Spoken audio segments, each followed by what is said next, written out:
Good afternoon, everybody. It is so nice to look out and see so many friends and partners. We're so pleased that you're all here with us today. Thank you to Secretary Blinken and Secretary Bunch for honoring this occasion with your presence here. We're so pleased. This MOU signing is a bit of a full circle moment here. Almost a year after these secretaries spoke privately about ways in which to deepen our already existing partnership. So we're so pleased to be here today, second time's a charm. I also want to recognize the incredible collaboration of Smithsonian Director of International Relations, Aviva Rosenthal, and the whole Smithsonian team.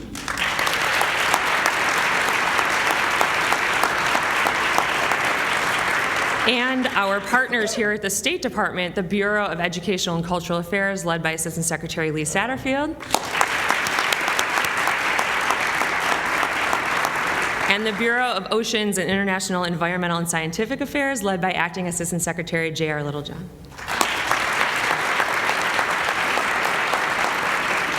And I would be remiss not to say that our long-standing relationship includes having a senior diplomatic advisor work in the Smithsonian's Office of International Relations. That's been since 2009.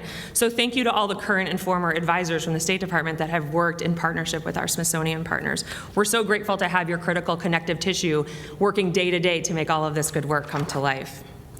I will be quick, but I will just say that I am so energized that today's MOU will further formalize and advance so much of the terrific, consequential work that's already been happening in support of our foreign policy priorities, in particular 3 areas: education, the environment, and cultural preservation. So let me tell you just a little bit about that. First, on education, we are doing great things together. For example, since 2013, more than 55 Fulbright visiting scholars from more than 30 countries have been hosted by the Smithsonian. And this year alone, the Smithsonian hosted 123 Bridge USA J1 visa exchange visitors, which is one of our most popular and accessible work and study-based exchange programs we have. Another example, our Embassy Public Affairs section in Embassy Paris has been working with the Smithsonian for the past several years on an in-depth series of virtual sessions between U.S. and French high school classes. That series now focuses on social and climate justice through the lens of food and nutritional security. It explores important topics such as diversity, equity, and inclusion for sustainable communities. And this fall, Smithsonian announced additional training partnerships with foreign governments related to museum management, loans and exchange, and research projects.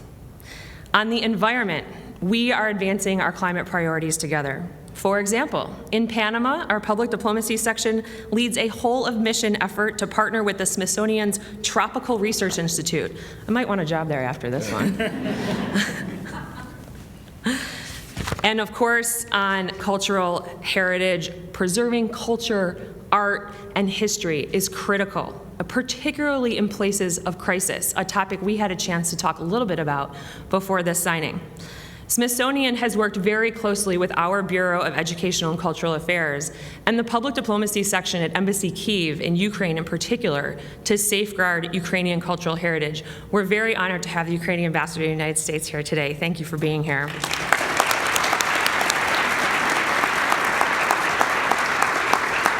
Our teams are working together to help package and relocate valuable collections to facilitate Ukrainian performances at the Smithsonian Folklife Festival and to invest in exchange programs that support cultural artistry and cultural preservation.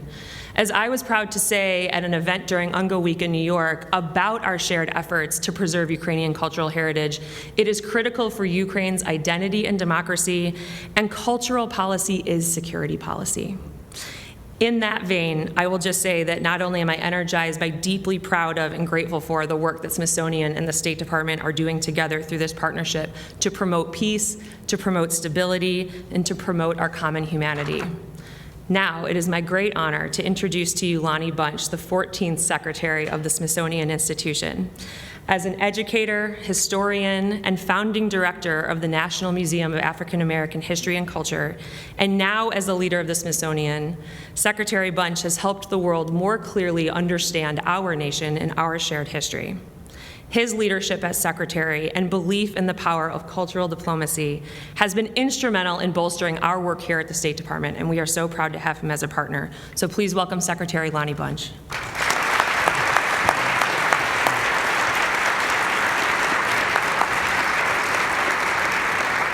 Thank you, Undersecretary Allen, and I don't have much power, but I can get you a job. So, I want to thank you all for attending.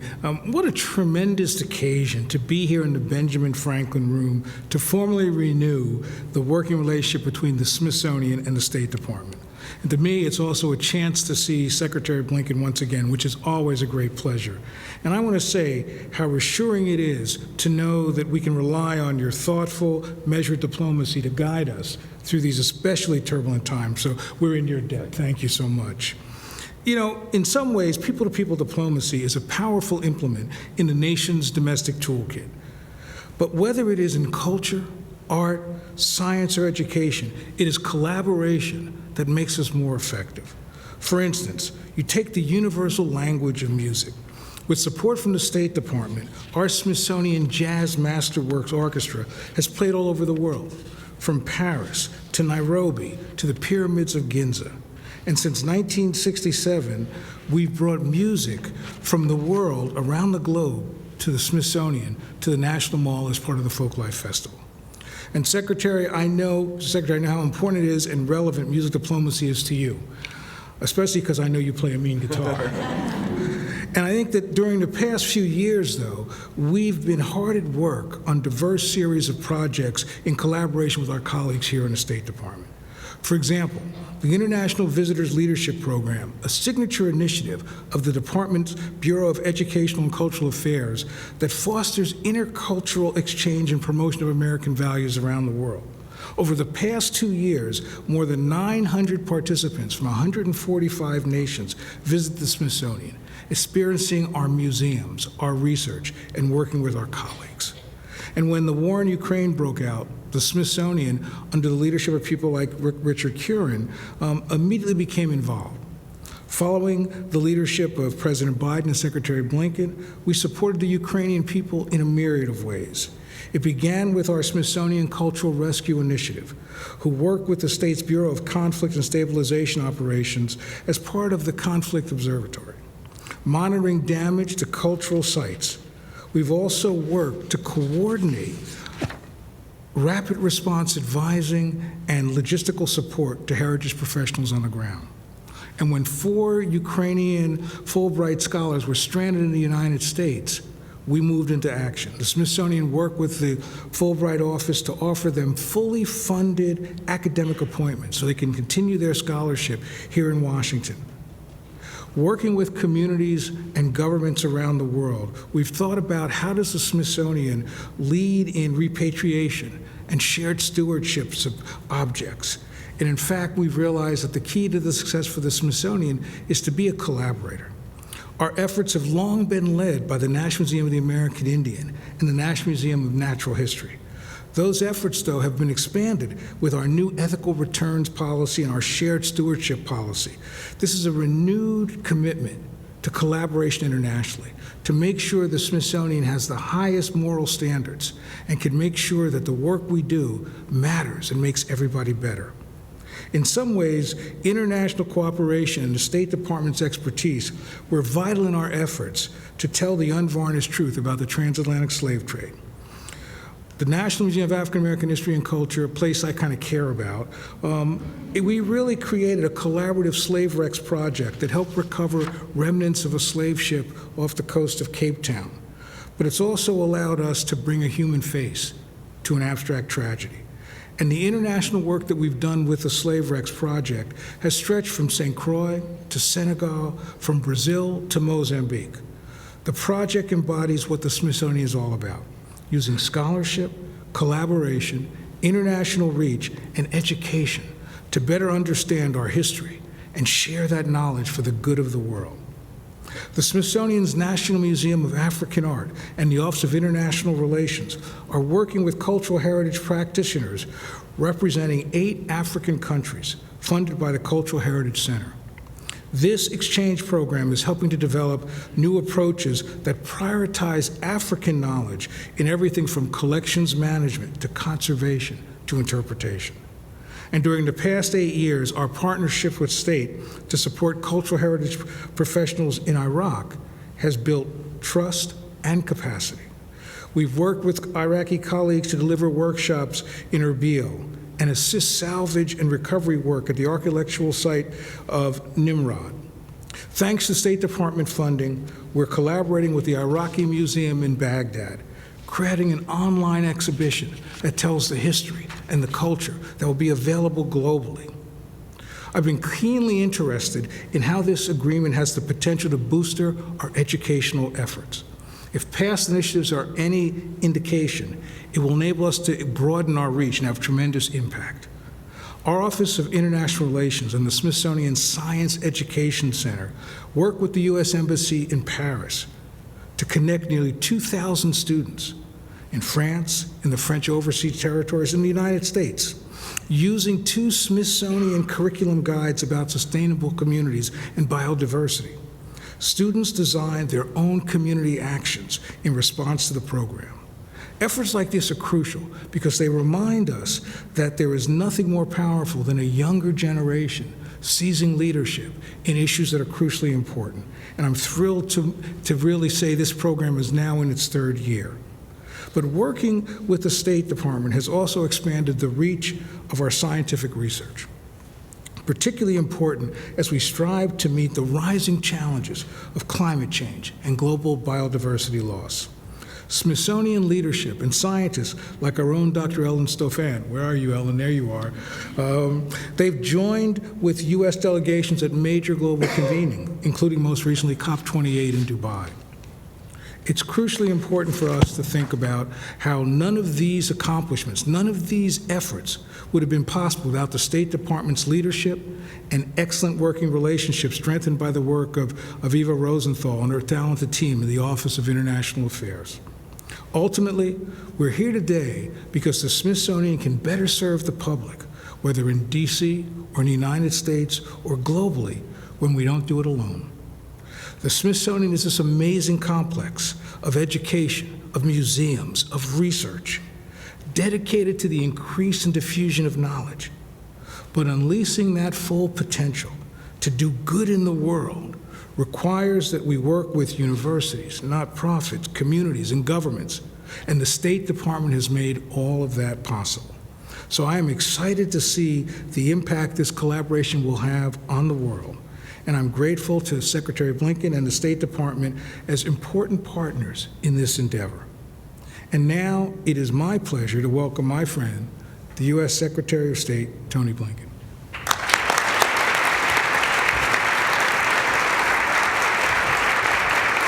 Thank you. Thank you, everyone. And as Undersecretary Allen said, it's so wonderful to see everyone together in this room, slightly delayed, but we're here. And welcome to the State Department.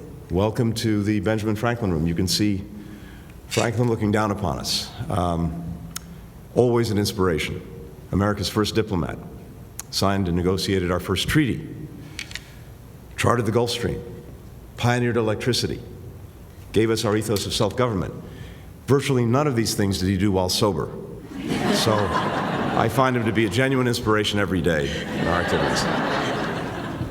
Secretary Bunch, Lonnie, thank you. Thank you not just for today, but thank you for truly visionary leadership of one of our national treasures, the Smithsonian, and all you've done throughout a remarkable career to make our public memory more inclusive. It's hard to think of anyone who already has the extraordinary lasting legacy that Lonnie has produced. We feel it and live it every single day, those of us who are fortunate enough to live in this community, but Americans from across the country have the benefit of it when they travel here. It's just an incredibly powerful thing. And Liz, to you, to your incredible team in public diplomacy, many joining us from across the department today, thank you for the work that's brought us here to this day. At home and abroad, This team is leading extraordinary work to help people bridge divides, to try to help each person see the world through someone else's eyes, and fundamentally, to recognize our common humanity. One of the things that I see again and again around the world is that the single biggest poison that we have to deal with is dehumanization. When that happens, it's very, very difficult to make progress on any of the things we care about. The work of the Smithsonian, the work of the State Department and our public diplomacy team, our ECA team, led by the remarkable Lee Satterfield, it's all about fundamentally humanizing each other, finding, sharing our common humanity. And when you do that, you've got something to build on. You can have a conversation. You can engage across borders, across barriers of geography, language, culture, heritage. That's why this is so important. And it's more important than it's ever been in the times that we're living. To our other friends and colleagues here, the Smithsonian Regents who are with us today, the museum staff, philanthropists, we're so grateful for everything that you do, scholars, members of the Diplomatic Corps, thank you for the work that you're doing to illuminate our past and in so doing, brighten our future. If you go back to the earliest days of our nation and actually to Ben Franklin, scientific exchanges have shaped and strengthened our country.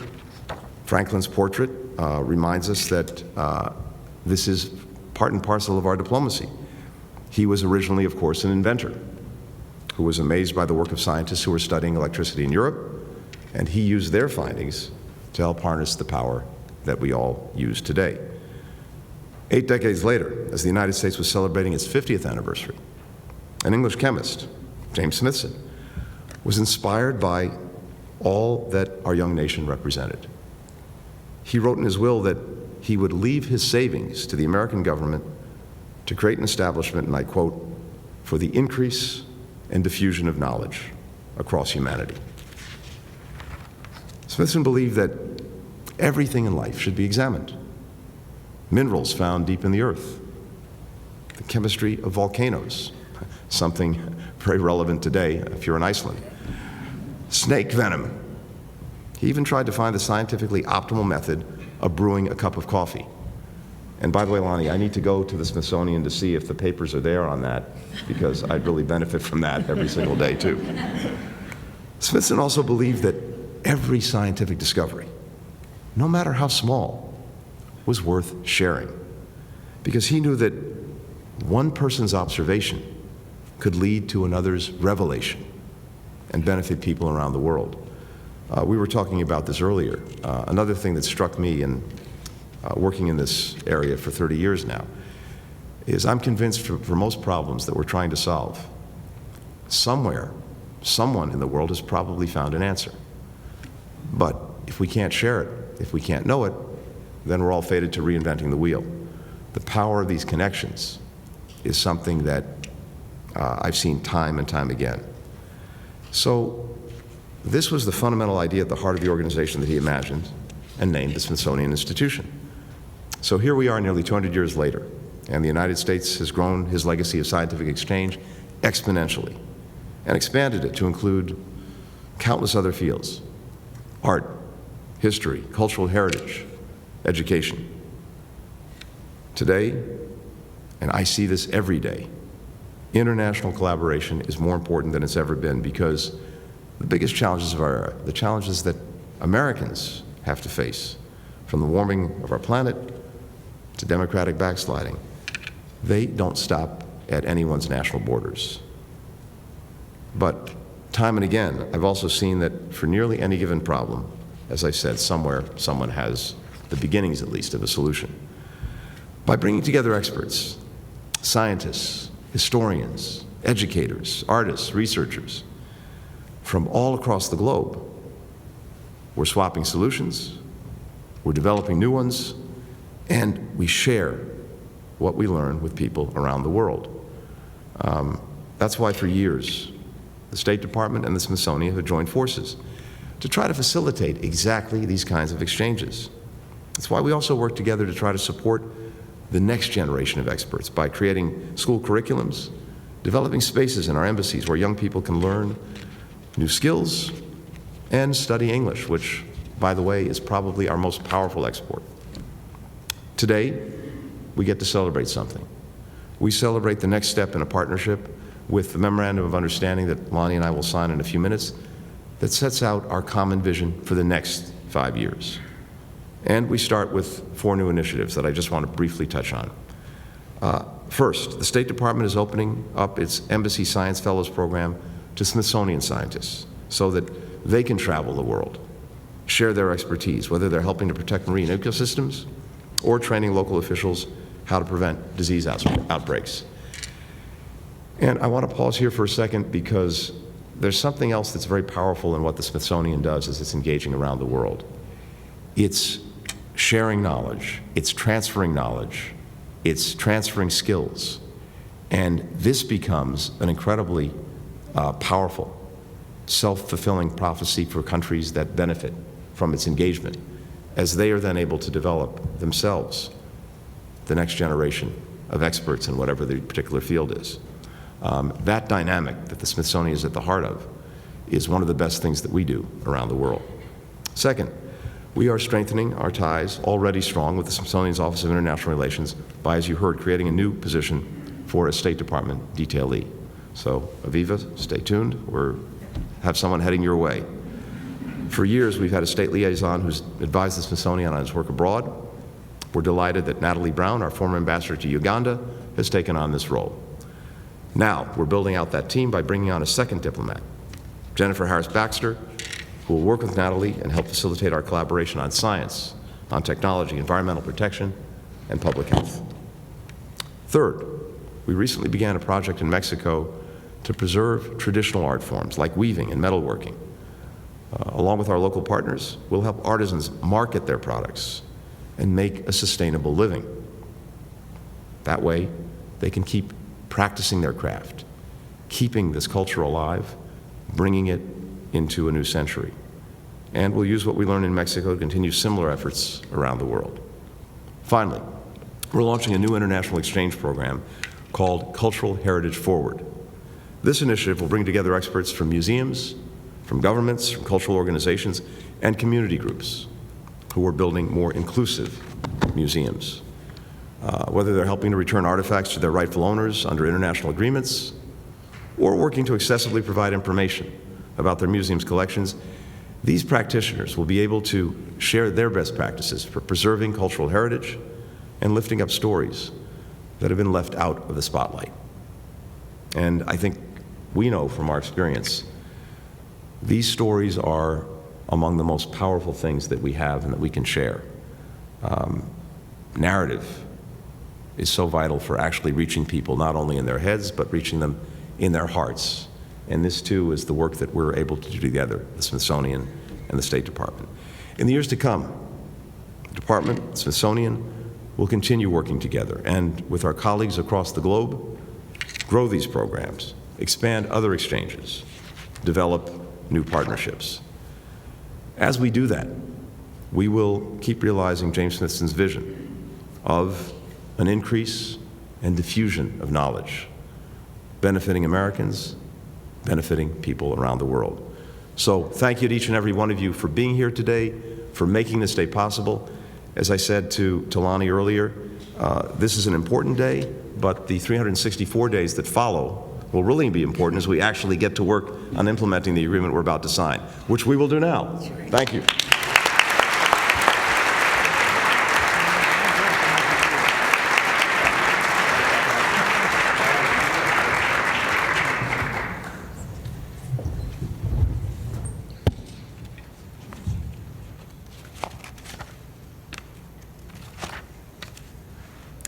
This Memorandum of Understanding between the State Department and Smithsonian includes new collaborations in science and research and will expand art, educational, cultural, and scientific exchanges. The Department of State is proud to renew its partnership with Smithsonian, an institution whose expertise has led the global conversation on cultural heritage, storytelling, and scientific discovery. Catching up to you,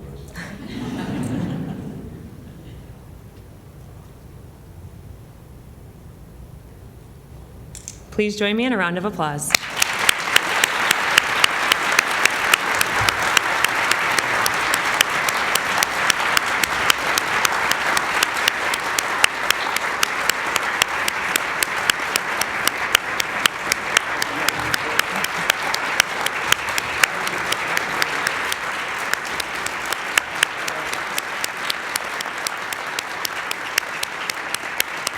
Thank you all for coming. We look forward to working together. Thank you.